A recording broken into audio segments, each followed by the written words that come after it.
Okay, we've got two people signed up to speak under the consent agenda. The first is Jonathan Wainscott. You'll have 3 minutes to speak. Please watch the lights on the lectern. I'll take a second to say happy birthday before time starts, Esther. Thank you. Happy birthday. All right, this is concerning item R, and the resolution reads, resolution authorizing additional staff work to develop a scope of work for an official audit to ensure compliance with the applicable regulations, statutes, and local requirements to cease harm impacting the African American community, period. And then there's a whole bunch of whereas, and then down at the bottom, now, therefore, be it resolved by the City Council of the City of Asheville that, one, the Asheville City Council commits and provides assurances that it will take necessary and reasonable actions to address harm due to the intentional and unintentional policies, programs, practices, and procedures that produce disparities, as well as racially and gender-based discriminate outcomes in education, healthcare, housing, economic development, and justice as identified or discovered from the audit during the process. And I do not understand the gender-based inclusion here. To have a study of gender-based disparities is an entirely different conversation than reparations and harm done to the African American community.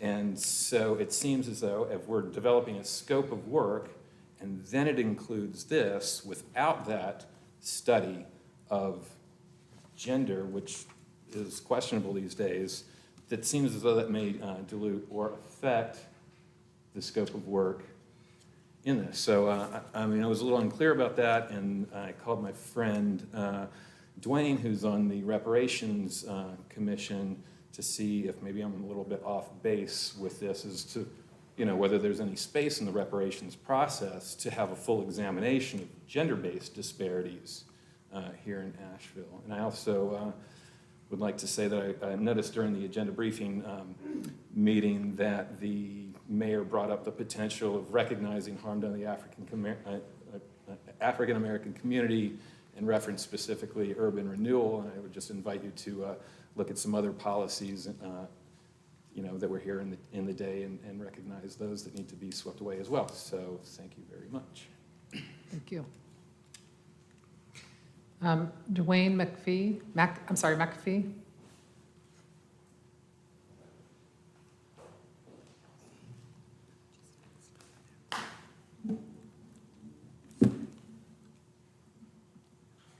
Hi, guys.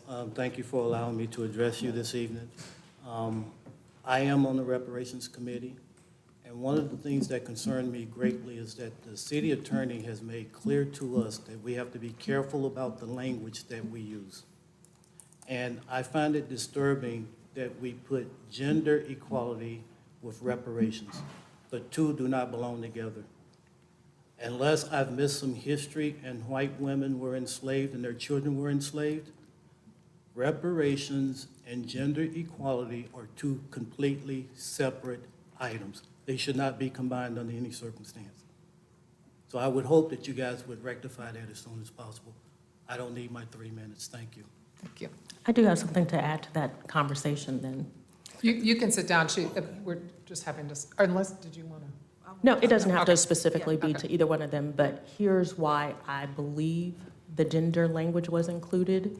When the chair and vice chair of the committee came forward, they placed special emphasis on dealing with harms specific to Black women.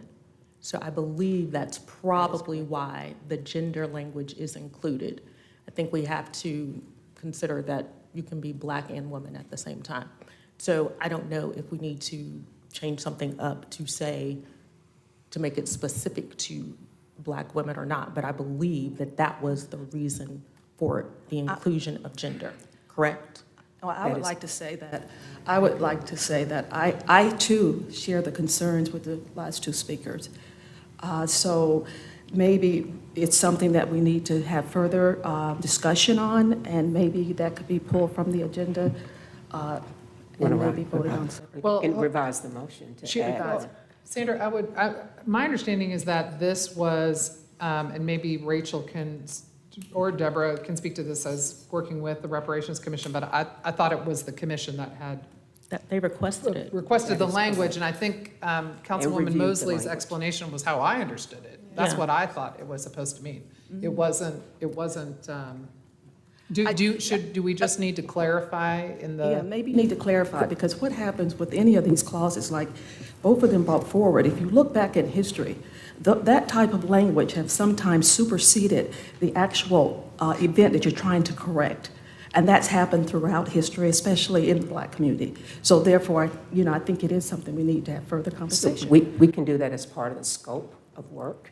I think this particular action is about the contract and the ability to co-fund it with the county, but we can definitely change that as part of the scope of work, if that concerns you. But again, this language came actually from the commission, or at least they reviewed the language. Yes. And Rachel, if I'm incorrect, please correct me. That's correct, and I'm trying to find the resolution, but the language that was cited is actually in the resolution that the city council and county commission adopted. City council adopted it in January, county commission then adopted it in February, and I'm just having a hard time pulling it up right now, but the intent is, as you described, Councilmember Mosley. And we definitely can make sure that is evident when we do the scope of work with the consultant, that it is specific to Black females. And I think that definitely that was the intent. okay, any other questions? All right, we have a motion and a second to approve the consent agenda